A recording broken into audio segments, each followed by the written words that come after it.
Ram friends, Paris Olympics women's boxing 66 KG కేటగిరీలో జరిగిన ఒక పోటీ కాంట్రవర్షియల్గా మారింది. ఇమేన్ ఖలీఫ్ ఏడుస్తూ అల్లా ఉన్నాడు అని ఎందుకనింది? ولكن أنا عند الله. الله أكبر. شكرا إيمان. బ్లూ టీషర్ట్లో ఉన్న ఆమె Italy boxer, red T-shirt Algeria boxer. Problem ఏంటి అంటే అల్జీరియా బాక్సర్ అబ్బాయి అని, అబ్బాయి ఫీచర్స్ ఎక్కువ ఉన్నాయి అని, ఒక అబ్బాయిని ఉమెన్స్ బాక్సింగ్లో పోటీ చేయడానికి ఎందుకు ఒప్పుకున్నారు అని, అల్జీరియా బాక్సర్ అబ్బాయి కాబట్టే 46 సెకండ్లలోనే మ్యాచ్ ముగిసింది అనేది ఆరోపణ. వైరల్గా మారే ఈ స్టేట్మెంట్స్. ఇటలీ బాక్సర్ ఉపసంహరించుకుంది, తన ముక్కుల నుండి రక్తం కూడా కారింది. ఇటలీ ప్రధానమంత్రి జార్జియా మెలోనీ దీనికి సంబంధించి కొన్ని స్టేట్మెంట్స్ కూడా పాస్ చేశారు. షేమ్ ఆన్ ఒలింపిక్స్ అని అన్నారు. ఒలింపిక్స్లో అమ్మాయిలకి అవమానం జరుగుతుందని, లింగ వివక్షపై ఇంటర్నెట్లో దుమారం చెలరేగుతుంది. ప్రతి ఒక్కరూ దీని గురించే మాట్లాడుతున్నారు. కొందరు నిజానిజాలు తెలుసుకోకుండా ఏవేవో ఫేక్ న్యూస్లు స్ప్రెడ్ చేస్తున్నారు. అసలు ఈ ఇమేన్ ఖలీఫ్ అబ్బాయా అమ్మాయా? నిజమేంటి తెలుసుకుందామా? పోయిన సంవత్సరం Algerian boxer Imane Khelif gender eligibility test fail అయ్యింది. అయితే ఈసారి ఒలింపిక్స్లో పాల్గొనింది. తన ఇటలీ ప్రత్యర్థి యాంజెలా కరీనాని 46 సెకండ్లలో చిత్తుగా ఓడించింది కూడా.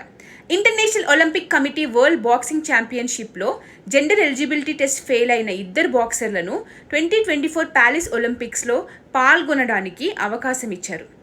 పోయిన సంవత్సరం ఢిల్లీలో ఉమెన్స్ వరల్డ్ ఛాంపియన్షిప్ ఢిల్లీలో జరిగినప్పుడు గోల్డ్ మెడల్ మ్యాచ్ ఆడే ముందు అల్జీరియన్ బాక్సర్ని డిస్క్వాలిఫై చేశారు. ఆమె బ్లడ్ టెస్ట్ చేసినప్పుడు టెస్టోస్టెరాన్ లెవెల్స్ చాలా ఎక్కువ ఉండడం వల్ల ఉమెన్స్ బాక్సింగ్లో పాల్గొనే అర్హత లేదు అని ఆపేశారు. ఆమెలో XY క్రోమోజోమ్స్ కూడా ఉండడం వల్ల ఆమె ఎలిజిబిలిటీ క్రైటీరియా మీట్ అవ్వలేదు అని ఆడనివ్వలేదు. ఎందుకంటే XY క్రోమోజోమ్స్ ఉన్నవారిని అబ్బాయిగా పరిగణిస్తారు సైంటిఫికల్లీ, శాస్త్రీయ పరంగా.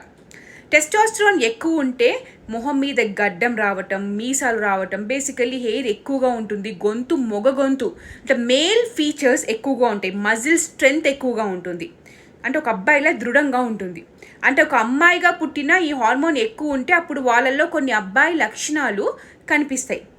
సేమ్ ఇలానే Taiwan double world champion Lin యుంగ్ టిటింగ్ మీద కూడా అనర్హత వేటు పడింది.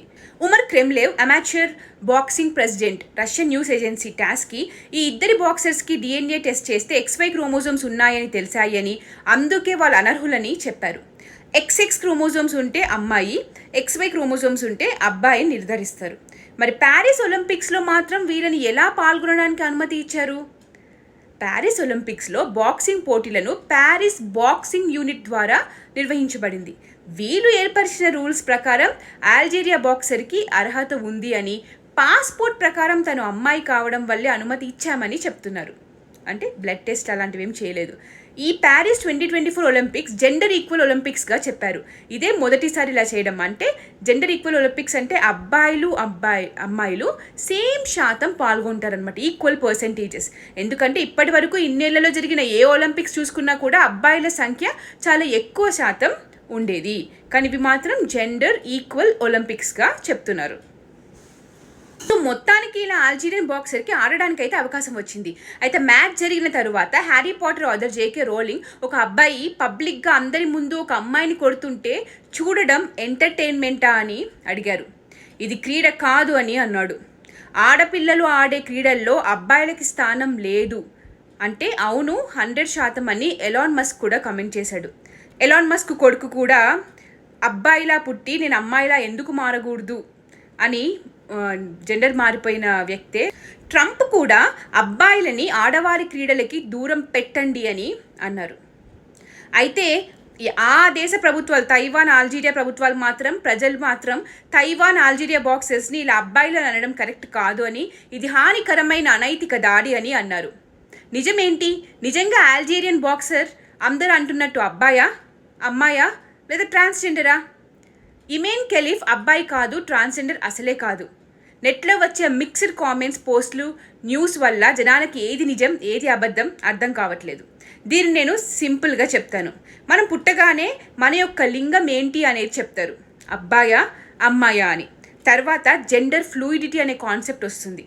అంటే పుట్టడం అబ్బాయిలా పుడతారు, కానీ లోపల నుండి మనసు, థింకింగ్, శరీరం కావచ్చు, బాడీ, బ్రెయిన్ అన్నీ అమ్మాయిలా ఉండమని, అమ్మాయిలా బట్టలు వేసుకోమని, అమ్మాయిలకి నచ్చేవిగా ఉండడమని చెప్తుంది. అవే నచ్చుతాయి. లెట్స్ సే అబ్బాయిలో టెస్టోస్టెరాన్ ఎక్కువ ఉంటుంది కానీ అమ్మాయి లక్షణాలు కావాలి అనుకుంటే అవే నచ్చితే అప్పుడు డాక్టర్ దగ్గరికి వెళ్ళి లింగ మార్పిడి అంటే ఒక్కోసారి టెస్టోస్టెరాన్ని తగ్గించి ఫిమేల్ హార్మోన్స్ ఈస్ట్రోజన్ని పెంచుకుంటారు. దెన్ ఆపరేషన్లు కూడా చేసుకుంటున్నారు అమ్మాయిలా కనపడడానికి. వెస్టర్న్ కంట్రీస్లో ఇది చాలా కామన్. అమ్మాయి అబ్బాయిలా మారిపోవడం, గడ్డాలు మీసాలు పెంచుకోవడం, ఆర్ గడ్డాలు మీసాలు ఉన్న వాళ్ళు అది తీసేసుకుని అమ్మాయిలా మారడం, ఇది మోస్ట్ కామన్గా మారిపోతుంది.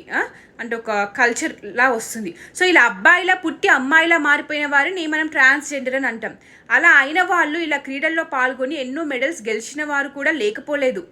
కాకపోతే అలా మారిన వారు పుట్టడం అబ్బాయిలా పుట్టారు కాబట్టి బాడీ మజిల్ స్ట్రక్చర్ కొంచెం దృఢంగా ఉంటుంది న్యాచురల్లీ.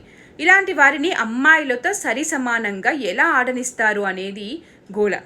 కానీ ఇమేన్ కెలిఫ్ ట్రాన్స్జెండర్ కాదు, ఆమె అబ్బాయిగా పుట్టి అమ్మాయిగా మారలేదు.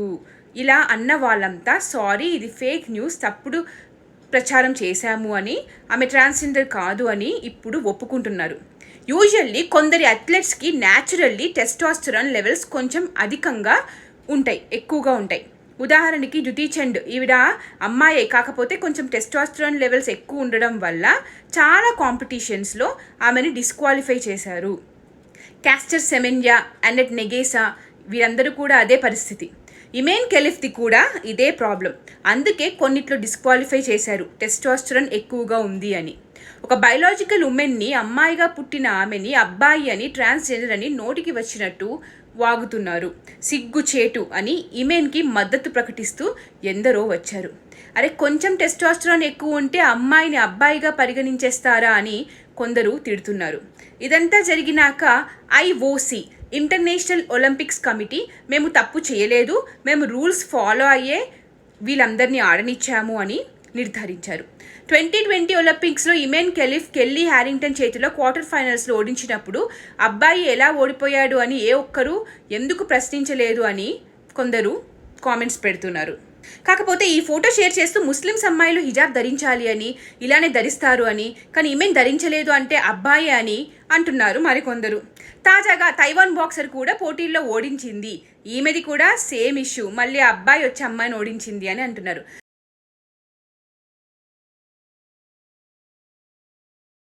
బల్గేరియన్ బాక్సర్ స్వెట్లానా స్టనేవా XX క్రోమోజోమ్ సింబల్ని చేతితో చూపిస్తూ లూజ్ అయ్యాను అని చెప్పి లిన్ యూ టింగ్కి, ఎవరైతే బయోలాజికల్ మేల్, ఎందుకంటే ఆమెకి XY క్రోమోజోమ్స్ ఉన్నాయని తెలియడం వల్ల అలా ప్రజలకి చూపిస్తుంది. సో నచ్చినా నచ్చకపోయినా బేసికల్లీ ఇది నిజం. ఇమేన్ బయోలాజికల్లీ బార్న్ ఉమెన్. చిన్నప్పుడు ఆమె మహిళలానే పుట్టింది. నిజం ఏంటి అని చెప్పే ప్రయత్నం అయితే నేను మీకు చేశాను. ఇదంతా విన్నాక మీరేమనుకుంటున్నారు?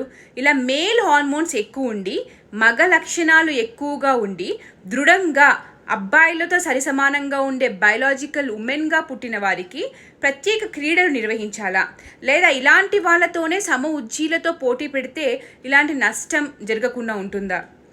ఈ కామెంట్స్ కాంట్రవర్సీస్ అవ్వకుండా ఉంటాయా? మీ అభిప్రాయాలు కామెంట్లో తెలియజేయండి. మీరు లైక్ చేసి కామెంట్ చేస్తేనే వీడియో ఎక్కువ మందికి రీచ్ అవుతుంది. జై భారత్, జై హింద్.